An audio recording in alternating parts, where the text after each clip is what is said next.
Well, good morning. I stand before you today with one unmistakable message about Operation Epic Fury. America is winning, decisively, devastatingly, and without mercy. Under the direct command of President Trump, the War Department unleashed this operation early Saturday morning, just 4 days ago, which means we need to remember two things.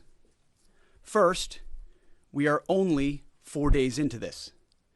Metrics are shifting, dust is settling, and more forces are arriving. It's very early, and as President Trump has said, we will take all the time we need to make sure that we succeed. Second, we are only 4 days into this, and the results have been incredible. Historic, really. Only the United States of America could lead this, only us. But when you add the Israeli Defense Forces, a devastatingly capable force, the combination is sheer destruction for our radical Islamist Iranian adversaries. They are toast, and they know it. Or at least, soon enough, they will know it. And we have only just begun to hunt, dismantle, demoralize, destroy, and defeat their capabilities, just 4 days in. Starting last night and to be completed in a few days, in under a week, the two most powerful air forces in the world will have complete control of Iranian skies, uncontested airspace. I hope all the folks watching understand what uncontested airspace and complete control means. It means we will fly all day, all night, day and night, finding, fixing, and finishing the missiles and defense industrial base of the Iranian military, finding and fixing their leaders and their military leaders, flying over Tehran, flying over Iran, flying over their capital, flying over the IRGC, Iranian leaders looking up and seeing only U.S. and Israeli air power every minute of every day until we decide it's over. And Iran will be able to do nothing about it. B-2s, B-52s, B-1s, Predator drones, fighters, controlling the skies, picking targets. Death and destruction from the sky all day long. We're playing for keeps. Our warfighters have maximum authorities granted personally by the president and yours truly. Our rules of engagement are bold, precise, and designed to unleash American power, not shackle it. This was never meant to be a fair fight, and it is not a fair fight. We are punching them while they're down, which is exactly how it should be. Thus far, Operation Epic Fury has delivered twice the air power of shock and awe of Iraq in 2003, minus Paul Bremer and the nation building. The campaign has 7 times the intensity of Israel's previous operations against Iran during the 12-day war, 7 times. And as President Trump said, more and larger waves are coming. We are just getting started. We are accelerating, not decelerating. Iran's capabilities are evaporating by the hour, while American strength grows fiercer, smarter, and utterly dominant. More bombers and more fighters are arriving just today. And now, with complete control of the skies, we will be using 500-pound, 1,000-pound, and 2,000-pound GPS and laser-guided precision gravity bombs, of which we have a nearly unlimited stockpile. We used more exquisite standoff munitions at the start, but no longer need to. Our stockpiles of those, as well as Patriots, remains extremely strong. The enemy can no longer shoot the volume of missiles they once did, not even close. And the chairman will lay out some of those percentages. So our air defenses and that of our allies have plenty of runway. We can sustain this fight easily for as long as we need to. And as I said yesterday, we set the terms. Now, you may not see much of it because the IRGC shut off the internet to the entirety of the country. They blind their people on purpose, just like they kill their own on purpose. Much was made of the volume of missiles Iran was able to shoot in the first few days. And sadly, as we projected, a few got through and killed 6 of our best, who will hopefully arrive home soon. We will avenge them, no doubt. But I liken Iran's predicament to a football team who scripted the first 20 plays of a game. The team knew what plays to run because their first few drives were scripted. But now that the game has started and the blitz is on, they don't know what plays to call, let alone how to get in the huddle and call those plays. Iran's senior leaders are dead. The so-called governing council that might have selected a successor, dead, missing, or cowering in bunkers, too terrified to even occupy the same room. Senior generals, mid-level officers, enlisted ranks, they can't talk or communicate, let alone mount a coordinated and sustained offensive. That's not great for morale. The Iranian Air Force is no more, built for 1996, destroyed in 2026. The Iranian Navy rests at the bottom of the Persian Gulf. Combat ineffective, decimated, destroyed, defeated, pick your adjective. In fact, last night, we sunk their prize ship, the Soleimani. Looks like POTUS got him twice. Their Navy, not a factor. Pick your adjective, it is no more. In fact, yesterday, in the Indian Ocean, and we'll play it on the screen there, an American submarine sunk an Iranian warship that thought it was safe in international waters. Instead, it was sunk by a torpedo. Quiet death. The first sinking of an enemy ship by a torpedo since World War II. Like in that war, back when we were still the War Department, we are fighting to win. Also, yesterday, the leader of the unit who attempted to assassinate President Trump has been hunted down and killed. Iran tried to kill President Trump, and President Trump got the last laugh. Now, this is not a mission accomplished situation. This is simply a reality check. The combination of U.S. and Israeli intelligence and combat power will control Iran, and will control it soon. Sure, Iran will still be able to shoot some missiles and still be able to launch one-way attack drones at civilian targets, and their proxies will attempt to attack our embassies, bases, and soft targets. They are terrorists, after all, and they need to target civilians because they can't fight toe-to-toe. But we will find them, and we will kill them. This is what the fake news misses. We've taken control of Iran's airspace and waterways without boots on the ground. We control their fate. But when a few drones get through or tragic things happen, it's front page news. I get it. The press only wants to make the president look bad, but try for once to report the reality. The terms of this war will be set by us at every step. As I said Monday, the mission is laser focused. Obliterate Iran's missiles and drones and facilities that produce them, annihilate its navy and critical security infrastructure, and sever their pathway to nuclear weapons. Iran will never possess a nuclear bomb, not on our watch, not ever. And this is why President Trump's moral clarity on Iran today is so vital. Unlike the past, where vague red lines and endless negotiations let Iran fund terror and inch ever so slightly toward a bomb, this president sees the threat plainly and acts decisively. No more half measures, especially when Iran is at its weakest. No more letting Tehran play for time while our people pay the price. His leadership ensures that we finish what we start and that we protect our warfighters by crushing the enemy before they can strike again. Our offensive operations, refined through months of relentless preparation, are unstoppable. And our defensive efforts are unprecedented. We have from the start put the protection of our troops ahead of everything else. Before we very publicly built up offensive combat power, we quietly ensured that our defensive posture and power was in place. And as we built up offensive combat power, we moved the vast majority of American troops over 90% of Americans that were on our bases, what we say off the X, out of the range of Iranian fire. Our defensive shield is equally formidable, the most sophisticated air and missile defense network ever fielded. Thousands of Iranian missiles and drones have been intercepted and vaporized. Tens of thousands of American and allied lives protected.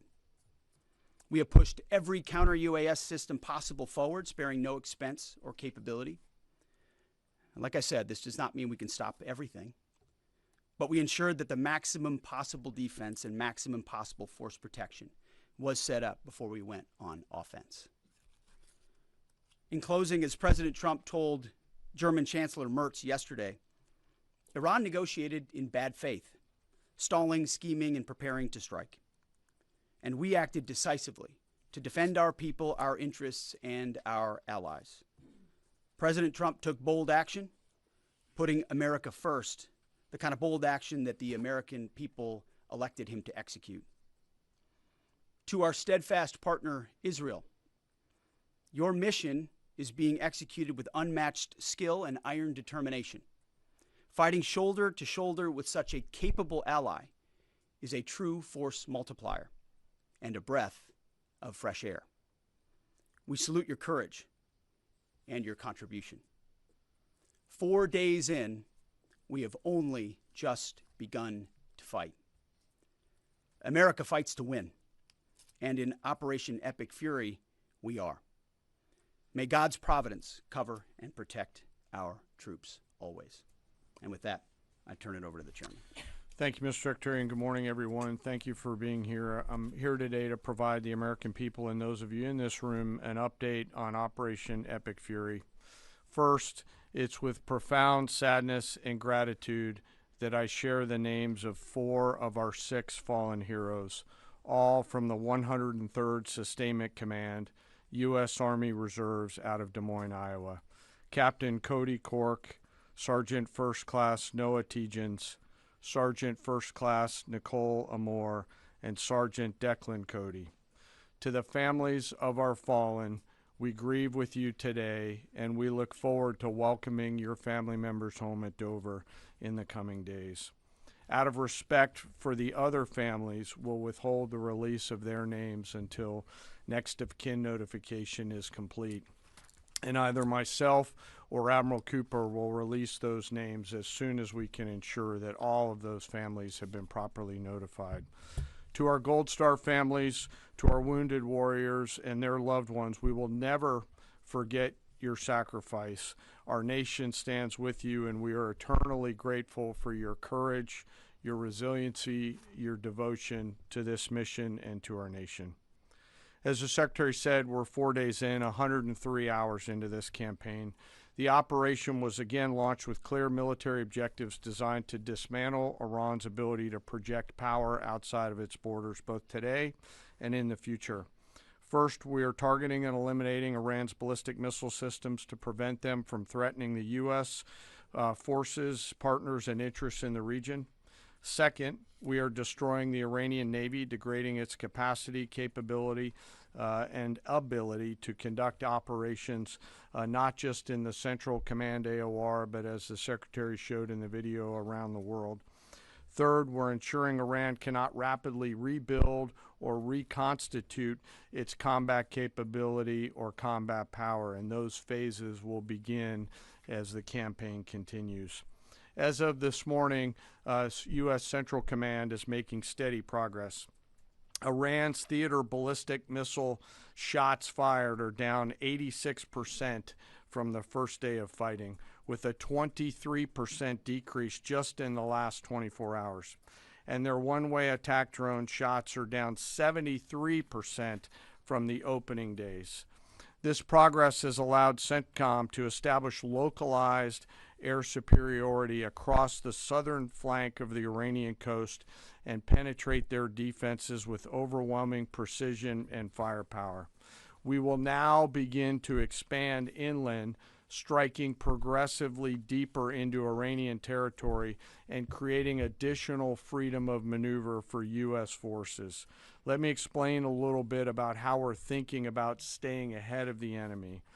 First, over the past several weeks, Admiral Cooper and the CENTCOM team have refined their operational approach to the region. Their planners identified key centers of gravity that would allow Iran to project power outside of its borders.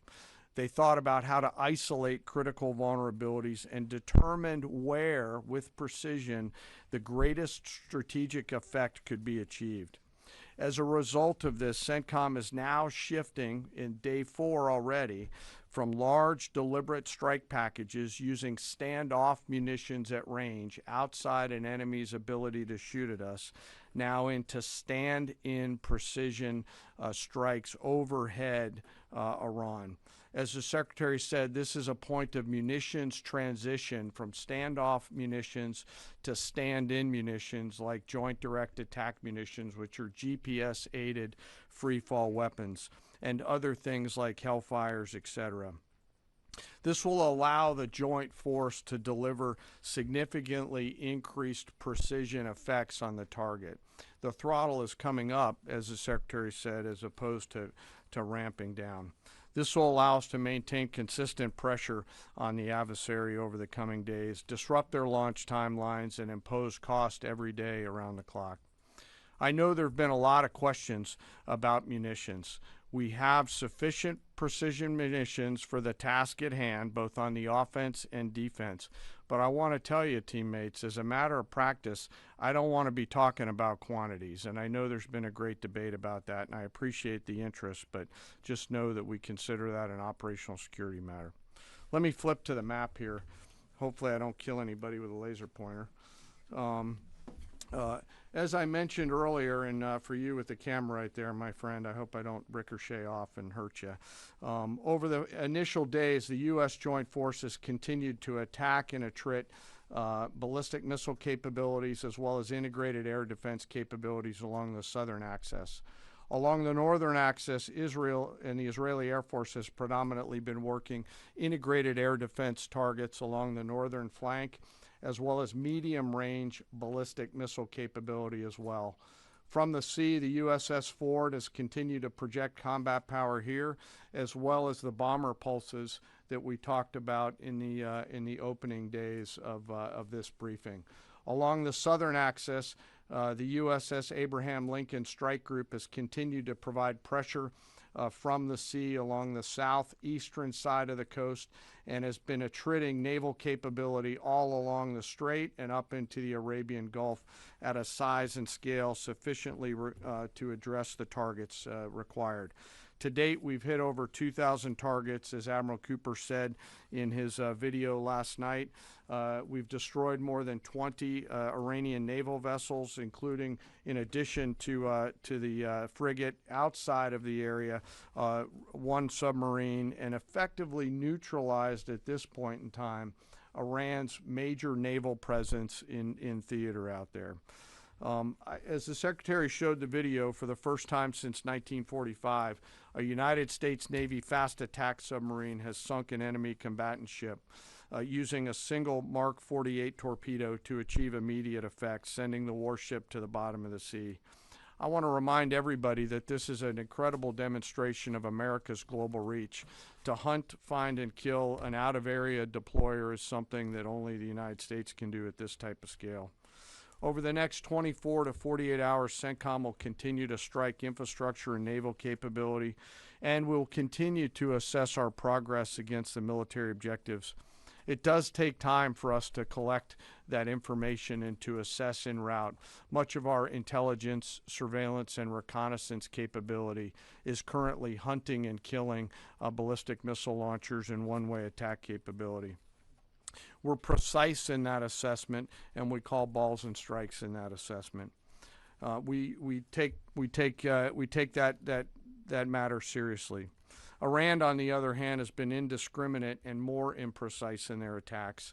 They fired more than 500 ballistic missiles and more than 2,000 drones, striking innocent civilian targets throughout the region. Our partners are answering the call to defend themselves right alongside us. Jordan, Bahrain, Saudi Arabia, the UAE, Qatar, and Kuwait are all defending their people with their own combat capability, with precision and restraint. Jordanian air defense crews recently intercepted a cluster of Iranian one-way attack drones headed to Amman. Bahrain's air defense forces shot down an inbound drone approaching Manama's maritime infrastructure, protecting both their population and critical shipping lanes. Saudi Patriot batteries stopped a salvo of ballistic missiles aimed at energy facilities near Dhahran. The UAE neutralized multiple drones targeting Abu Dhabi's industrial zone, demonstrating speed and precision. And Qatari fighters for the first time have shot down 2 Iranian bombers that were en route to their location. Together, these nations are helping to defend themselves and project power as required against the enemy. We're 100 hours in. It's still very early, as the Secretary said, but the balance is shifting. We've always got to remember that these operations are complex, dangerous, and far from over. Our soldiers, sailors, airmen, Marines, Guardians, and Coast Guardsmen remain in harm's way, and we must be clear-eyed that the risk is still high. This is combat. Let us never forget this. As we continue, I ask that we hold all of our deployed teammates in our thoughts, those standing the watch, flying the sorties, sustaining the fight, and carrying our nation's burden. And I'll stop where I started, and that's remembering our 6 fallen who will return home as soon as possible. I remain humbled, grateful, inspired by every day the valor and professionalism of our joint force. They are quiet professionals through and through, out there doing America's work through the day and through the darkness. And with that, I'll take your questions along with the Secretary. Go ahead. What do you assess the enemy's control and command status is right now? And can you broadly describe our decisive point in this operation? Well, I won't describe the decisive point in the operation because that would tell the bad guys what it was. That's a good question, though. I appreciate the question. Their C2 structures in a bad way. Admiral Cooper's been continuing to pressure C2 at the IRGC C2 and other military elements, and will continue to do so. Thank you for the question. Thank you, Secretary Hegseth. Mary Margaret with the Daily Wire. Couple questions for you and then one for General Caine. Can you tell us more about how we took out the leader who was the leader of the group that was trying to assassinate President Trump? And then Turkey's defense ministry says NATO air defense systems intercepted an Iranian ballistic missile headed towards Turkish airspace.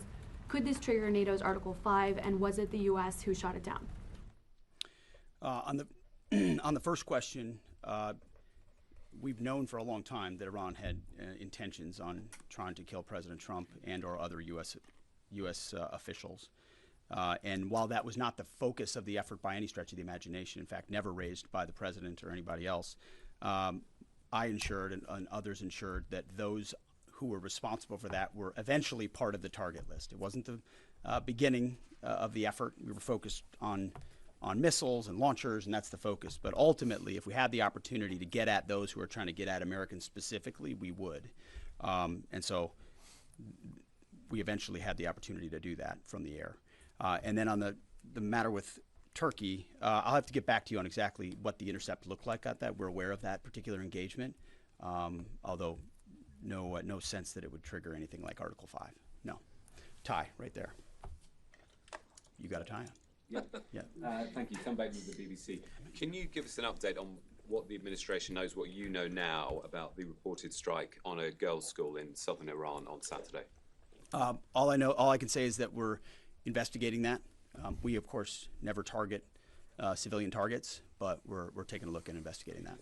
Red tie in front. Just on the basis that with the information you would have, your reconnaissance abilities, ability to gather information, I mean, it's several days on now. So is there any clarity on whose munition this was? We're investigating it. Thank you. Secretary, so there are reports that the administration is considering arming Iranian Kurdish groups. So could you please clarify that whether any such plan has been authorized and whether Congress or regional partners has been notified and consulted? All I would say is none of our objectives are premised on the support or the arming of any particular force. So what other entities may be doing, we're aware of, but our objectives aren't centered on that. Green, right there. Yeah, thank you, Mr. Secretary. Mike Lynn, Washington Times. Can you talk a little bit about the deconfliction process that's going on? You have two parallel operations, Epic Fury and Roaring Lion. How are you making sure they're not interfering with each other? Sure, I'm happy to take that. Thank you for the question. We have liaison officers on both sides. There are U.S. CENTCOM teammates out in Israel, and there are Israeli Defense Force teammates at the relevant command and control nodes within the U.S. CENTCOM enterprise. Routinely, Admiral Cooper is talking to the IDF Chief of Defense, and I will occasionally speak to him through the arc of this. I've spoken to him a few times already. That allows us to coordinate, integrate, and synchronize activities while maintaining separate efforts. And when I said a breath of fresh air, I really meant it. Usually it's us with some ancillary benefits from allies who are maybe willing but not as capable. When you have both the will and the capability of an ally that can really bring things to bear, we take certain targets, they take certain targets, and we coordinate it. It has incredible effects. Right here. Secretary Hegseth, with respect to House Minority Leader Hakeem Jeffries' statement that the Iran mission will end in failure, what kind of message does that send to our enemies, and what does it do to the motivation of our troops? Well, I've been through that movie before with the Democrats rooting against the country. Our generation saw that in our battlefields. I think it's pretty unprecedented and unfortunate that it would occur 4 days in to an operation where, as the chairman laid out, America's best are operating in an incredibly challenging environment where they're having incredible success, but they're meeting a determined adversary. And he's been privy to briefs that we've provided. He knows how effective this has been. He's being disingenuous, which we're used to. Right here. Thank you for taking my question. Heather Mullins, Lindell TV. One of the questions I have is just really regarding the intelligence that indicated that this was something the U.S. had to get involved with at the time that you guys did. We had Operation Midnight Hammer back in June. We obliterated their nuclear facilities. What was the intelligence that suggested that somehow they became a threat once again that required us to get involved with Operation Epic Fury? I appreciate the question. The evidence in front of us since the 12-day war was that Iran had no intention of actually negotiating a nuclear deal that truly meant they did not have a pathway to the nuclear bomb. And they had a moment. Jared Kushner and Steve Witkoff, two of the best negotiators in the world, poured into that negotiation, giving them every single possible opportunity to release that ambition, and they didn't. And the intelligence that we saw they didn't intend to do it in good faith, that they had the intentions eventually to get to a place where they could have a conventional shield to block their nuclear capabilities, as I talked about yesterday. So I would separate the what from the when a little bit. The what is they've been killing Americans for 47 years. They have thousands of missiles pointed at us. They have ongoing nuclear ambitions, and they're at the weakest they've ever been. So the when became, in a particular, hey, what makes the most sense to do this to ensure that the narrow objectives we have of ensuring they never have a nuclear weapon have a maximum effect? Yes, right here. Thank you, Secretary Hegseth. I had two questions. First, what is your message to Iran's allies, namely Russia and China, who have called for an immediate end to hostilities? I don't have a message for them, and they're not really a factor here. And our issue is not with them, it's with the nuclear ambitions of Iran. Absolutely. And are any so-called fully autonomous weapons or other AI tools being used in Operation Epic Fury? We've got a lot of autonomous systems, or systems that drones and others incorporated with smart AI aspects to them, but a lot of which I can't talk about here. Yeah. Yellow, right there. Yes, ma'am. Thank you very much, Mr. Secretary. As you know, China is accusing the United States of invading in Iran, a sovereign nation, and North Korea, which cooperates with Iran on nuclear development, has declared its commitment to protecting Iran. What is the United States' strategic response to this? And I have a second one. How many allies join with the United States to fighting against Iran? Do you have any numbers? Well, I think what you're seeing right now is a response in the region to the belligerence of Iran and the willingness of them to target civilian airports, civilian hotels, civilian locations, civilian oil infrastructure of their Gulf neighbors who would have preferred not to be in conflict, didn't want to, but now realize that this is something that has to be dealt with. So whether it's UAE or Qatar or Bahrain or Kuwait or Saudi, on different levels, they're reaching out to us, whether they're going on offense, which they are, whether they're giving us additional access, basing, and overflight. We're working very closely and collaborating with them. Also on air defenses. The air defense capabilities of those countries are significant, and when combined with ours and we coordinate, it brings simplicity to the shot doctrine, so we make sure we're using less munitions but being more effective with what we shoot at. And as it pertains to other countries, I'll sort of give the same question. They don't really bear on the case of Iran. We're going to deal with Iran's nuclear ambitions, and that'll send plenty of signals in the process. Right there. Purple. Thank you so much. Thank you so much, Mr. Secretary. I have two questions. One question for you and the other question for Mr. Chairman. You ruled out that you are not engaging with the Kurdish forces, Iranian Kurdish forces, to incursion from the Kurdistan region to Iran. But now, and today, Iranian said that under threatening the Kurdistan region, they said clearly if there is any incursion from the Kurdistan region, they will attack all the Kurdistan region and go war with the Kurdistan region. What's your comment on that? And a question for Mr. Chairman. Given comments that the U.S. forces might be deployed if necessary, under what specific conditions would you determine that deploying U.S. boots on the ground is necessary, and how would such a decision support and advance your stated strategic goals? Well, I'm not going to comment on U.S. boots on the ground. I think that's a question for policymakers, and I don't make policy, I execute policy. I will say on the question in the back corner about helping Americans get out, first, it's a great opportunity to encourage everybody in the region to go to the State Department and register. Secretary Rubio's been trying to get that word out, and I'd ask you to help us with that, to have folks register. We've also opened up space available seats as C-17s and other airplanes come in to try to help folks get out. But that's really a State Department matter, but to answer your question, that's what we've been doing. Absolutely. Last question right here. Secretary Hegseth, thank you. Reagan Reese with the Daily Caller. You touched on this in your opening remarks, but I'm hoping you could expand on it a bit. It's been reported that Iran might be trying to outlast our ability to intercept their missiles. It sounds like you guys are saying they don't have the ability to do so. Is that the case? Can they outlast us in their ability to do that? Iran cannot outlast us.